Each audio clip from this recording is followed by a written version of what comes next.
All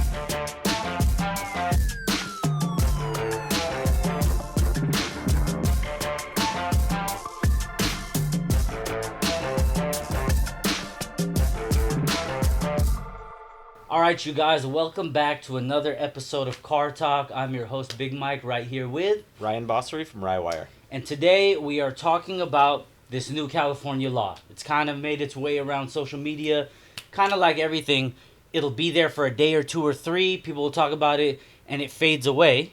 But that doesn't mean that it's not real. Right. Right? Here's the thing, guys. When it comes to things like the Clean Air Act and the RPM Act, this is just kind of like... Okay, Ryan. It's one more thing. It's one more thing. Yes, California is ridiculous. Yes, California is strict. And yes, this is just another thing that makes it harder. But this is just California being California. And truthfully, doesn't really mean much compared to what we're all really or should be focusing on. Right. And that would be the EPA's interpretation of the Clean Air Act, which the RPM Act is going to fight. I mean, Right. Would you agree with that, Ryan? Yeah. I mean, you got to think about it as this is just a small little bit that's actually already been there since 2013. It has, yes. So we'll get into that kind of stuff. But being, this little tiny thing, but there's a bigger picture that we really have to understand and fight, if you will. Yeah. And that's the actual Clean Air Act. Okay, so Ryan brings up a good point. This law, it's kind of like if you guys watched our RPM Act episode or have done any amount of reading for yourselves, you would have understood that that law already existed, the Clean Air Act already existed, and then the EPA was taking a section, and their new interpretation of it, they're enforcing that, and that is where we're getting this crazy, they're going to destroy, really, across our entire country. This has nothing to do with states. Yeah, okay? It's not picking on California No, per it is se. across the board. So Ryan brought up a good point. He said this was already in law, and this was actually January 1 of 2013. This policy was already there, right? The policy, this is a quote, the policy itself to fail a vehicle for modified or non-carb compliant software was adopted January 1st, 2013. However, the enforcement of the policy, it began on July 19th.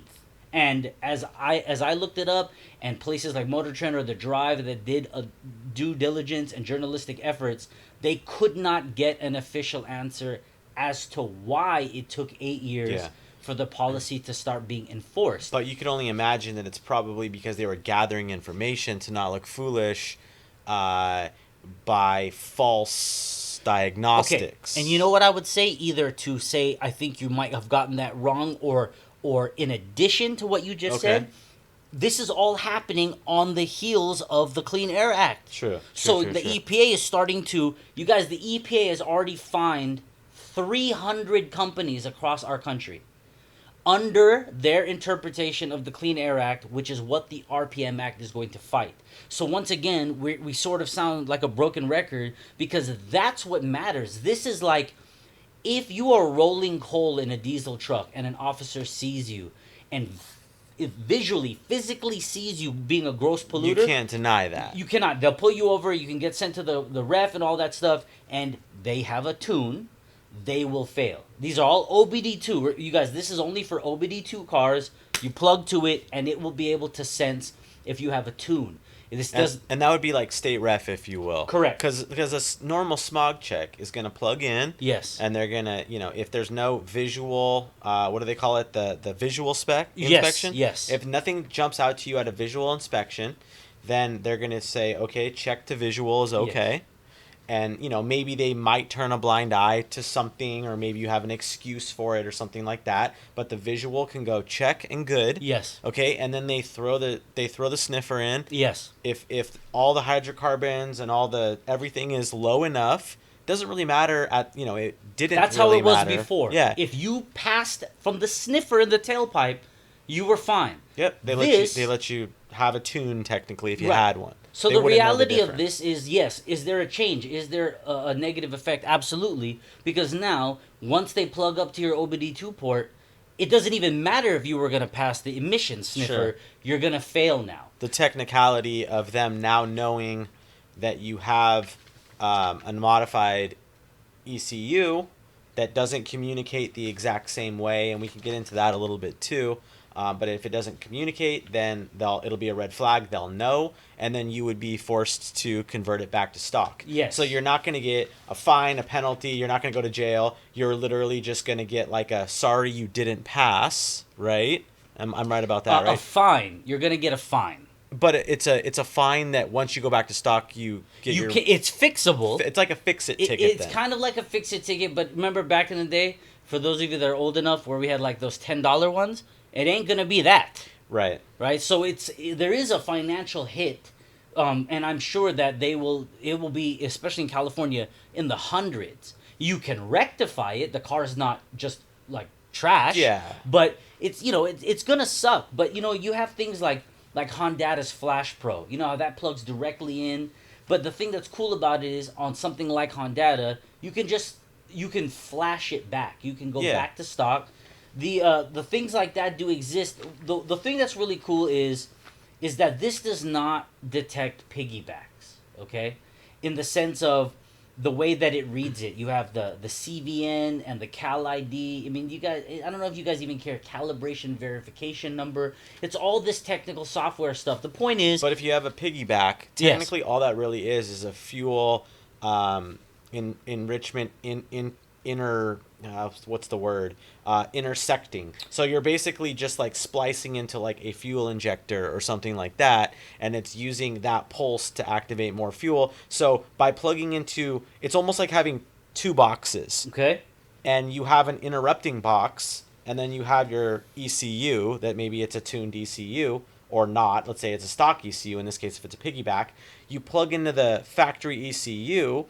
The smog technician's going to see a factory ECU. Yeah. Yes. They're not going to see that third-party box. Right. So that third-party box has no bearing on the smog check. So, I mean, if you do have a piggyback, which, I mean, I'm not a big fan of piggybacks. They don't really work that well. But in theory, you won't have any problems. Yes. Yeah. So this is now more complicated, and it is more difficult for people. But in the grand scheme of things, the people who are choosing to purchase an item that is for off-road purposes only, and then go and do something that they shouldn't be doing with it, they weren't going to pass smog anyway. Yeah. So in the practical application of things, those people that are doing it, whether it be diesel turbo trucks or a vehicle, turbocharged or all-motor vehicle, they weren't going to pass out of the sniffer. Right. Or in any way. And this is now where, if you're 96 and up, if you're OBD2 and they plug in, you're now going to fail off of this new scan to see if there is an aftermarket tune. Now, pre-96 vehicles, which are, like an OBD1 or earlier vehicle, they don't have a way to get that calibration identification stuff. Right. That doesn't exist. So this is OBD2. This is literally OBD2. Literally. This is going to be 90. This is going to apply to 96 and up cars. I don't know if they're going to like implement something for OBD1 cars eventually or something like that. They probably will, because there is ways into that. Well, but if we don't pass the RPM Act, forget technicalities. Everything's illegal. You guys understand? Like, these are specific illegalities. This will just be like this whatever. Is like whatever. If the EPA is able to maintain their current enforced definition of that segment, which please refer back to our RPM Act episode or spend 10 minutes looking it up, and you'll get an understanding of what it is. It is of any production vehicle. So that's every single car. And speaking of production vehicles, to modify. And who's to blame for this? Who's to blame for it? Well, remember we were talking about this earlier. Dude, okay. Now, how many of you guys remember the fucking debacle with VW? You guys remember that whole thing? I mean, here's a quote, you guys. Let me find this for you, all right? This is an official from the CARB. This is a quote, all right? Let's see.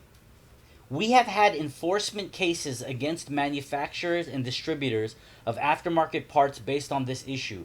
And the best examples of all are the alterations of vehicles such as what VW did.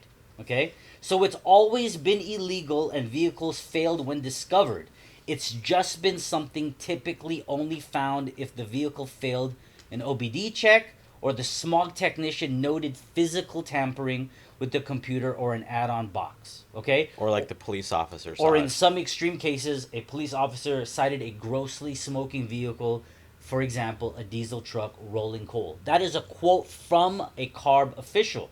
So they're basically saying, And then, well, to add to yeah, that, once OEMs broke our trust with their software cheating, there was an ample notice that we would be using all tools available to ensure everybody was following the rules, including the aftermarket. so the OEMs obviously have the greatest connection with the government and the policies because they're producing these millions of vehicles. And just like he said, quote from this official, once OEMs broke our trust with their software cheating, we would be using all tools available to ensure everybody was following the rules, including the aftermarket. So we get hit yet again because the suits and the high ups fucked us. Okay? No, but once again, you guys, the purpose and the point here that I think that matters the most is, does this suck? Is it real? Are they enforcing it? Yes. Has it pretty much been instated since 2013? Yes. But doesn't change anything in the sense of what will happen if the RPM Act doesn't pass, because that is stating that the RPM Act isn't stating it. For those that have no idea, what the Clean Air Act states, this the RPM Act is to differentiate and clarify that anything used in an aftermarket off-road purpose can maintain that status. In other words, our entire industry can still exist, because if the EPA and their definition, not defined or clarified by the RPM Act, maintains, any vehicle that started off as a production vehicle, which is every damn car that we all have of any kind, cannot be modified in a way that modifies its emissions. In other words, everything's illegal. Right, and that's not California. Correct, you guys. That This is is not about a state. USA. People like Florida and other states where you guys have never had to think about emissions, I can understand why this doesn't seem to register maybe, but this is not about states, right? The RPM Act is needed for our entire US aftermarket automotive industry, okay? So this here in California, ridiculous.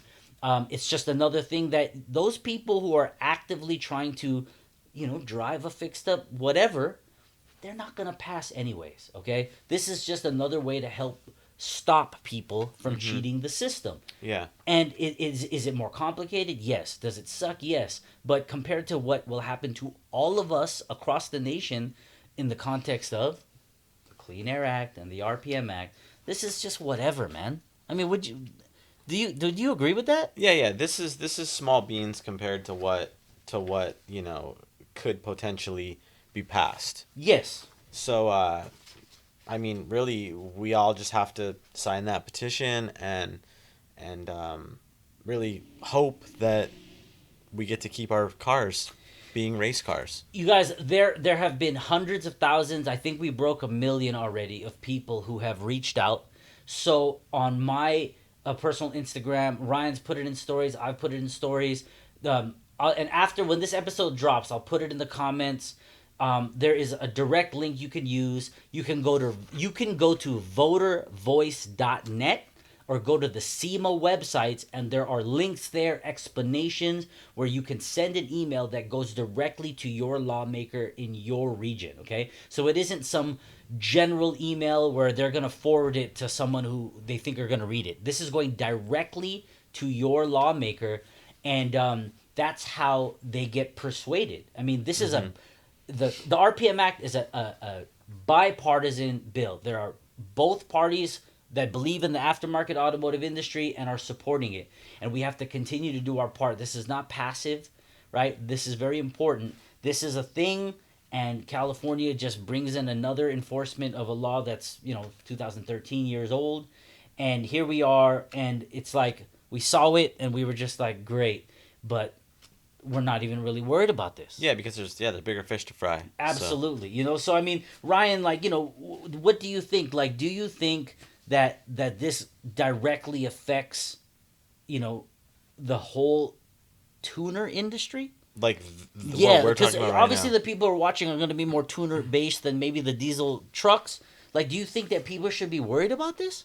Well, for what this presently what we're talking about today, I don't think that it's like a huge concern because like we said before, if you have a car that doesn't pass smog, you kind of already know it doesn't pass smog, and if you have a pre OBD um, pre 96 vehicle, Yeah, OBD then one, they're not even OBDO. then they can't This really doesn't like even check apply. it anyway. Mm-hmm. And if you have a car that's mildly tuned, meaning you have an OBD2 flash that you put a map on and then you can flash it back to stock, well, I mean, I know people that have had to put exhausts back on, Mm-hmm. catalytic converters. I've heard about all these different things, and I mean it's an inconvenience, Yeah. but it's not like gonna take you more than an afternoon to figure out how to put it all back. So Yeah. I mean I don't see it being a huge thing. If you got a flash tune, flash it back. Yeah. If you Yeah. have a car that you know doesn't pass smog anyway, then you're still not gonna You're pass not. You smog. wouldn't have passed smog anyways. And if you have a pre 96 car and you have, however, you have been doing it in the past, Mm-hmm. you would just still do it the exact same Right. way. Right. So there's not a huge concern.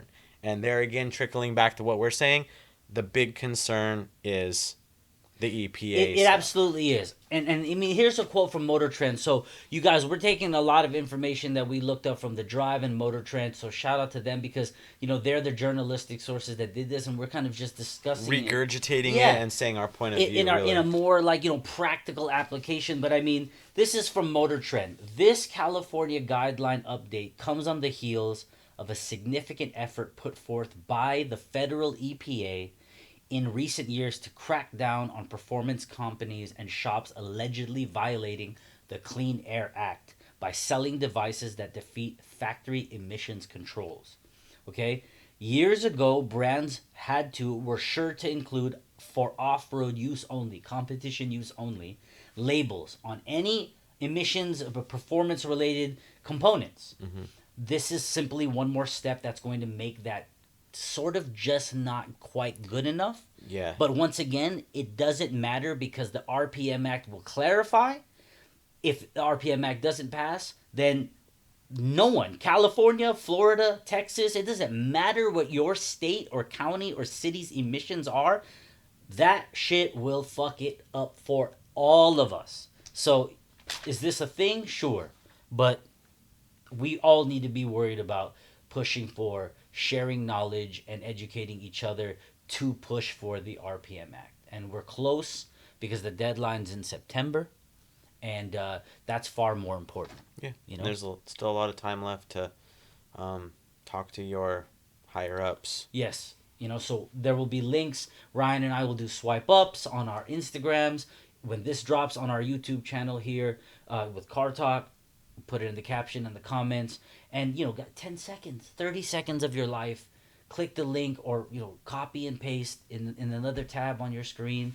And just do it, you guys. It does matter. These are not spam emails that are getting put in a spam folder. These are the link that we're giving you is generated by SEMA and it goes directly to a lawmaker that counts. Okay? So please don't be passive.